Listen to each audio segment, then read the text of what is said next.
All right, what's up, everybody? It's Jeffrey Lyles on Lyles Figure Files. Joining me today is Steve Rosenthal of PowerTown Wrestling.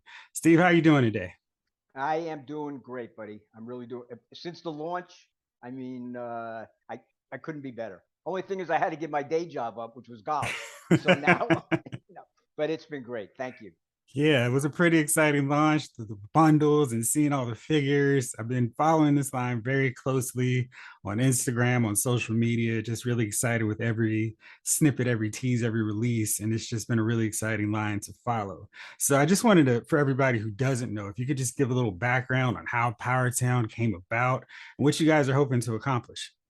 Well, it came about. I mean, I had retired. I had sold. I owned several toy companies, going back to Remco, etc. And I retired in 2018, and really had just, I was in Florida, very active, doing a lot of different things, investments and things like that. But my son, who was actually on the Remco, he was on the Remco Wrestling title belt package.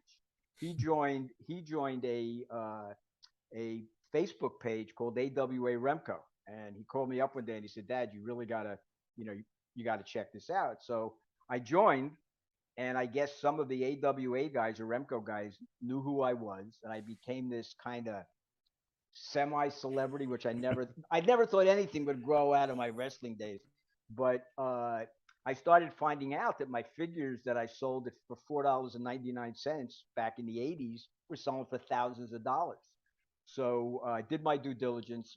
I was never into collecting, and what I did was I immediately called up Greg Gagne, who obviously was involved with his dad Vern, who should rest in peace, and myself back in the '80s. And I explained to Greg what was going on, and I said, Greg, we got to do something here. We got to take advantage of our past and look at what's going on now in the future. So we had intended on signing six wrestlers, maybe a dozen, doing a doing a very quick Kickstarter, and making what I would consider to be, an exorbitant amount of money. I mean, it's crazy what you can make on Kickstarter. And what happened is all of a sudden, Greg started making these calls. I think the first call he made was like Baron von Raschke, and Baron, he was all over this. And I did him back in the back in the '80s. And then I started throwing out names, like we reached out to Sheik, and you're getting a gist of who's on our roster. Mhm. To Sheik Adnan El Casey in Hawaii, who doesn't even have a cell phone. I mean, what we had to do to track this guy down, but he was on. And then Nick Bockwinkel, got on. All the guys that we did in the '80s, all of them. And the word started getting out, and Greg started getting all of these phone calls, to the point where in the first month we had over 100 wrestlers signed. Wow. So I said, well, I think we got to change our business model, and I think we got to, really look at how far we want to go with this. And we really started working 24/7, Greg and I. Uh, we basically brought in TA, Magnum TA. He got involved. We brought in a couple of guys from Todd McFarlane's company, Mm. and my partner forever has been a guy by the name of Donnie Robbins, and Donnie he was senior vice president of merchandising for Toys R Us for many years, and we went into business together in the mid '90s and have been partners ever since. So anything we got into, Donnie was always a partner. Wow. So we started putting this really talented team together, and it's grown now to over 250 wrestlers on our roster. Some of the names are, I mean, we haven't even announced some of this, but like we just signed Bobo Brazil, Oh, okay, cool. yeah, and we have Gorgeous George, Nice. and that was, I said, if we're going to get anybody historically, we have got to get Gorgeous George. And Yeah. the problem you run into is that, many of these legendary talents are deceased. Hmm. So you have to really go through an exorbitant amount of due diligence to Hmm. find, remaining family. Right. And, we actually found his grandson who owned Wow. the rights. And remember, the only thing that was ever done with Gorgeous George was a puppet. Mm-hmm. which is literally like the holy grail of wrestling. If you can find one, Mm-hmm. God only knows what it's worth. So we have guys, we have the Ox Bakers of the world, Yeah. but we're also now signing ECW talent. Ah, wow. Yeah, we're not going to go too much beyond the early 2000s.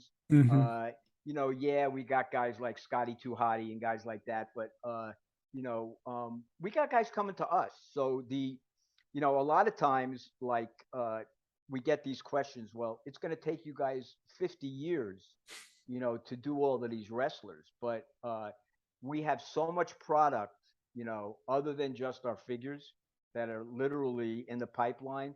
Mm-hmm. We will be every one of these wrestlers will benefit by what we're doing. And when this talent list started to expand, Greg and I said, "Hey, we got to get back. We got to get back to the families. We got to get back to the wrestlers who never had 401k, never had insurance. Some of these guys when they left wrestling, they were destitute.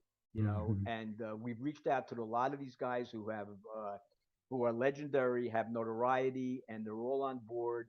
And we're not sure exactly how we're going to do this. We're thinking basically we're gonna do something over and beyond simple royalties to to give back to these guys, and that really became our battle cry. And now we're in a situation where we did our first 6 guys. The launch has been well beyond projections and expectations. Excellent. I mean, the first 9 minutes, I gotta harken back to what I did back in my days when I was running television. And when you would launch a product on TV, be it wrestlers, be it Karate Kid that I did, be it any of the TV items that I did, it took a couple of days for the word to get out Mm-hmm. and for the advertising to get hold. We literally hit our goals in the first 9 minutes of Perfect. and it was great. Yeah. And we're going to be there for the fans. We don't want anybody to get shortchanged. We will. Our plan is to ship everybody that orders. Orders are still coming in.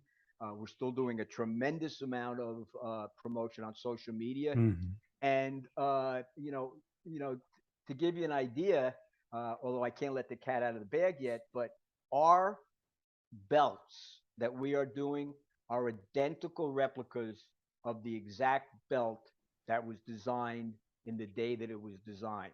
So we just posted last night. I think we posted TA's belt, Magnum Yes. TA's belt, and it was the NWA belt. Mm-hmm. And the belt, if you compare the belt, what we did was, and this is a backstory. I said to my agency, I said, maybe we better let's put it instead of going all out, let's put it on stories, like on Facebook, and let's Mm-hmm. see what kind of because the collectors are great. I mean, they if there's a pimple that should be on the figure and we miss it, Oh, they absolutely. put it out. So what we did is we put up our belt and then below it versus the actual belt, and Mm-hmm. the response has been overwhelming. And we're gonna do some special things with the belt. We also have an agreement with the NWA with Billy Corgan, so that anything we do that relates to the NWA will be real. We'll be able to use the NWA logo. We got a lot of cool things going. I mean, I That's could great. talk. Oh If you yeah. got three Yeah. hours, I can talk to you all day. And I can But talk to you I for don't three even hours know too. if I sometimes I get so excited Oh and no, chilled that's by this great. stuff. Yeah. So so I So hope I answered the yesterday, question. oh, you did yesterday. So I did see that Magnum US belt, and that's one of my all-time favorite titles. So I was really excited to see that. I was like, finally, we're getting this in figure form. And so you kind of touched on another question I had about the scope of the line. So I know you guys have started off with AWA, some NWA, All Japan, New Japan. And you mentioned going into ECW. Are you looking at other territories from back in the day, like Memphis, Smoky Mountain, those kind of promotions? Are you trying to keep it kind of focused to one area? And I guess UWF and Mid South, of course. Everything.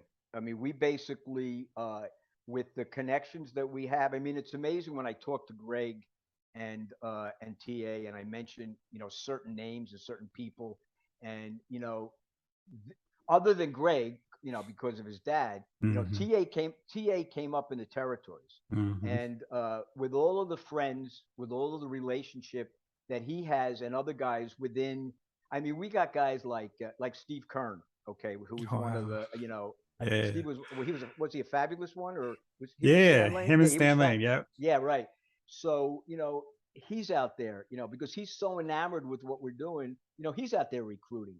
And, Nice. and and what we do is we take a guy like Steve Kern because we don't have Stan Lane.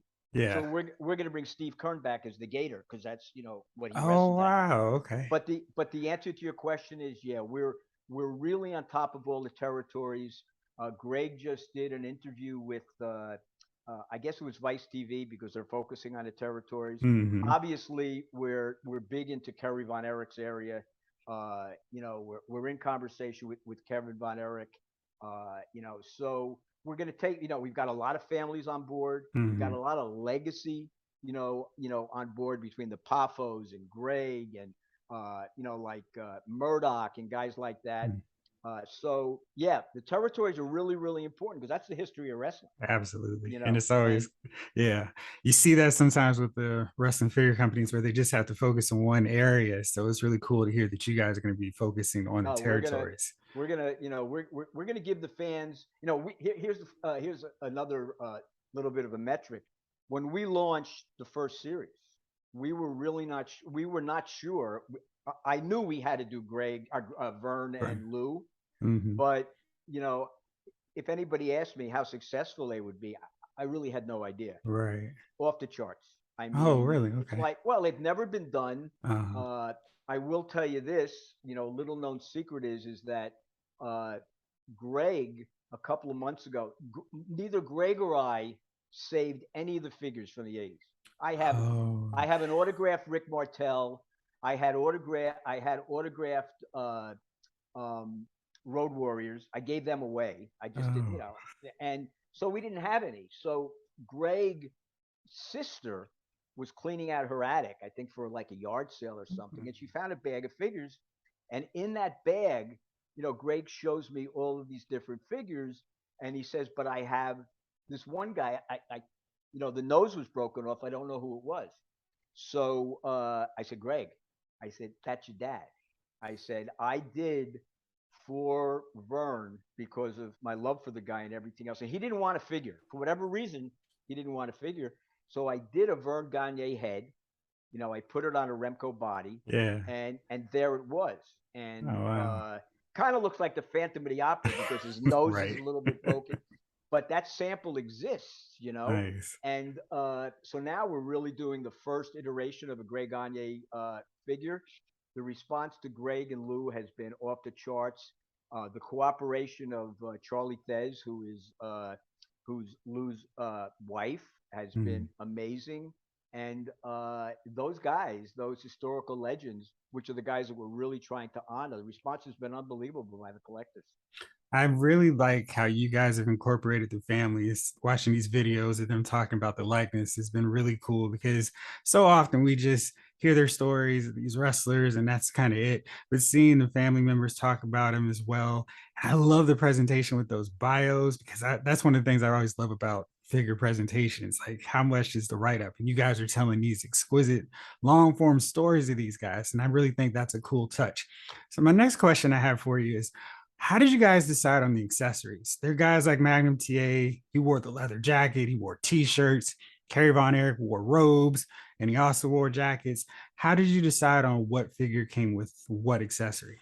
Well, back in the '80s, it didn't matter because we were the first guys out. We were out there even before Mm-hmm. uh, LJN. So, but now, one of the edicts that we have, I like to think out of the box. So nothing that you see from Powertown will have been done before. Now that Mm. doesn't mean that we may not have another personality or talent, but we do our research and we make sure that whomever we are doing, he is not wearing whatever he's worn in the past, like the jacket of Kerry Von Erich.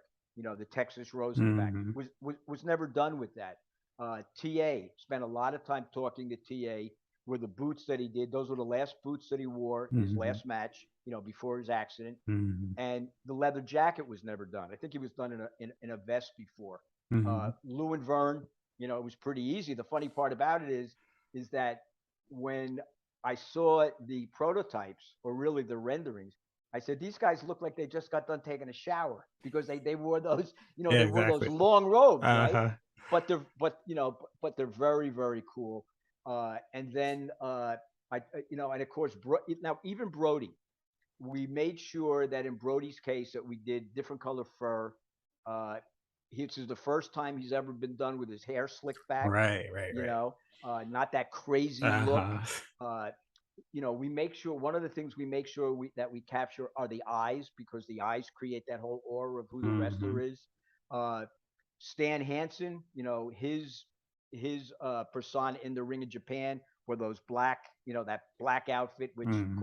of course, he did that with Ted DiBiase, and which there's a whole other story with what happened with Ted. But so that's what we do. Hmm. We go back in history, we find as many pictures as we can, and we also do our due diligence on what's been out there before. A guy like Kerry Von Erich is not. You would think he would have had more figures than he did.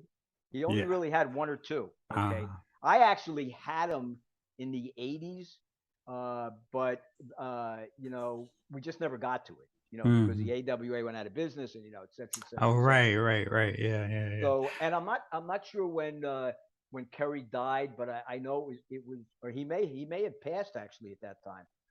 But so we just make sure that whatever we're going to sell has never been done before, and even like you're going to see a lot of rookie stuff from us. Where their first matches, and where they had their personas, like we have.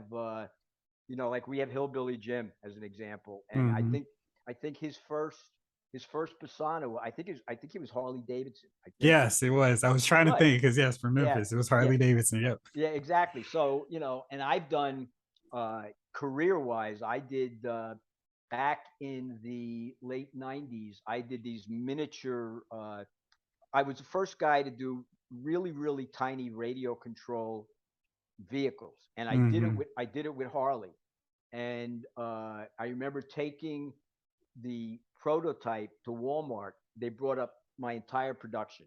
Hmm. So, obviously we all made money, including Harley. So I've got that relationship there. Nice. And, when we do Hillbilly, we're not going to necessarily, he's been done already. Yeah, yeah. So, and that's something more for, I always wonder why you take a guy like Andre or even Macho Man, and I'm just starting to understand the collecting business, Hmm. but there's so many iterations. I mean, you got Super 7 now's doing Andre. Hmm. I think Zombie's doing Andre, and there's going to be six, Andres out there. Now, is everybody going to collect all of them? I have no idea. Maybe, you know, but Odds are I'd good. rather not. I'd rather not take the chance and have a standalone. So Yeah. that's pretty much how we get to doing the in-ring costumes and things like that. Sure. All right. So a huge thing for wrestling figures is the variance, just like especially back in the 80s, because everyone wasn't just wearing black tights then. You may see Carrie with red and white or whatever. Are you guys gonna explore that? And if so, how would you make those figures different? Would you do different head sculpts with different expressions, or with because you got so many figures or guys lined up under contract, is that an option? Yeah, yes, we're gonna do all of that because in addition to introducing the individual figures, okay, for example, our intent is to do legacy, and legacy would be Fritz von Erich and Kerry. So we would do him again. Obviously, we're going to do Vern and Greg, okay? Mhm. Because unfortunately, and I hope Jim hears this, we don't have Jim Brunzell. To this day, is that amazing? Yeah. And Jim, if High you're listening, fives. Jim, if you're listening, Greg's been asking, but Jim, so we got to do the high flyers. But Yeah. yeah, great. But Vern will be done. Will be done differently. We've got the Paphos, which of course Hmm. really hasn't been done. But Randy, or Randy Pafo, as we call him, Hmm. he would be done differently. We've got legacies that are I mean, for example, we have all the Kolofs, okay, And And you don't know how happy I am to hear that, because I've been on this huge 80s kick. So I've been just gorging on Texas with the Von Erich brothers and the NWA, watching the Colossal. They're just so huge and menacing, and I just love their whole deal. So when I read that the Colossal were part of this, I was like, yes, sign me yeah, all the way up for this line. yeah, and what we try to do is, I didn't know that some of these families have a grandmother wrestled and the mother wrestled, and and we, by the way, we've got some great women's talent. I mean, we've got Medusa, Excellent. we got Rock and Robin, we have Judy Martin, we have Lalani Kai. Because they're all part and parcel of this whole Mm-hmm. history of wrestling, and since the line launched, we've been getting a lot of messages from our talent. They're really, really excited. Perfect. So Oh, good deal. it's been great. Very good. So, of course, a major question for wrestling collectors is how compatible are the PowerTown figures going to be with their existing wrestling figure lines? Will you be able to match them up with Mattel Jazzware figures, or will they look out of scale? Because I always think playing along the same lines, even if they're not in the same company, is really important for us wrestling collectors. It's a great question because it's a question that we've had since we started this. And the reason I say that is that there's a lot of confusion out there with scale. Mm, We announced that we were 7-inch scale, which means a 7-inch represents 6 feet. So Vern was 5'11", so mm, he's going to be a couple of millimeters shorter than 7 inches.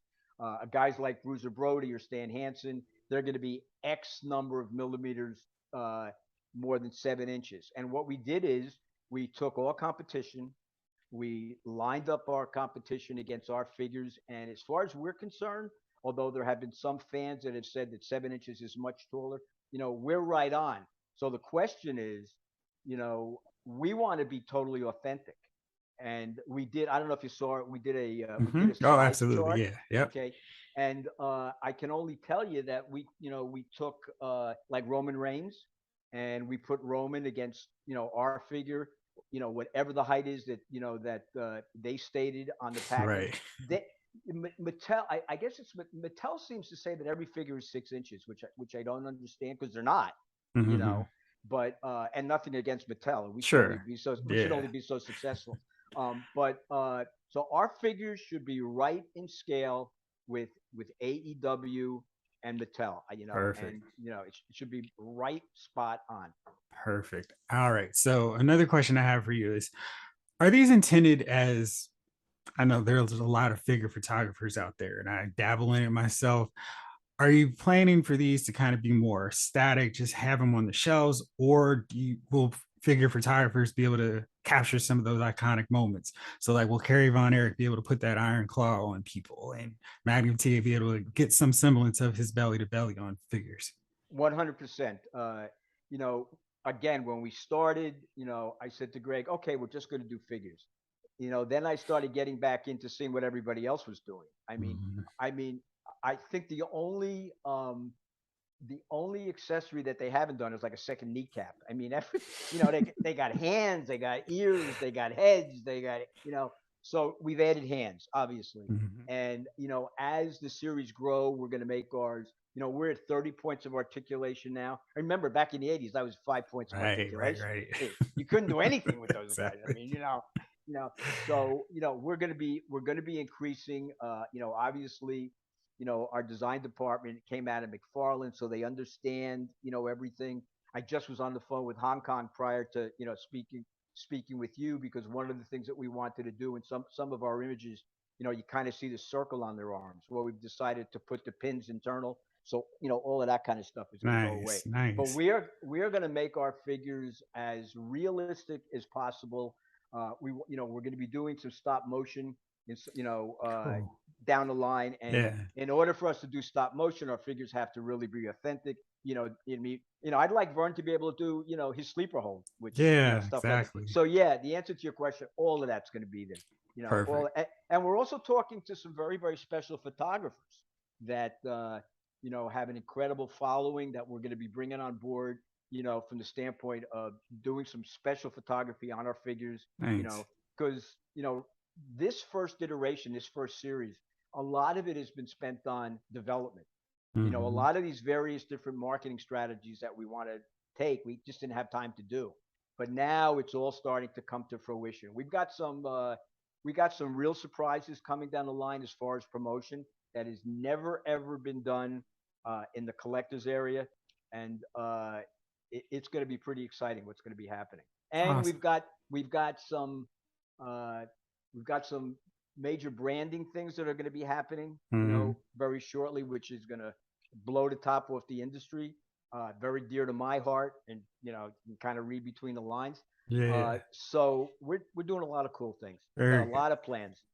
Now, because people aren't going to be able to find these figures at Target, Walmart, etc., what kind of plans and steps have you taken to ensure the quality is up to speed? So if people have a problem like, oh shoot, my Luthez arm broke, will people be able to exchange that okay? Or are you guys just really trying to make sure that people don't have those problems when they get delivered? Well, let me say it this way: our factory overseas, which I've been working with since 1980, is a company called Lucky Yay, which Okay. you just go on Google. Lucky Yay. Lucky Yay started McFarlane, okay, and the quality of the merchandise that Todd put out over the years was spectacular. Mhm. Lucky Yay, they stand on their reputation.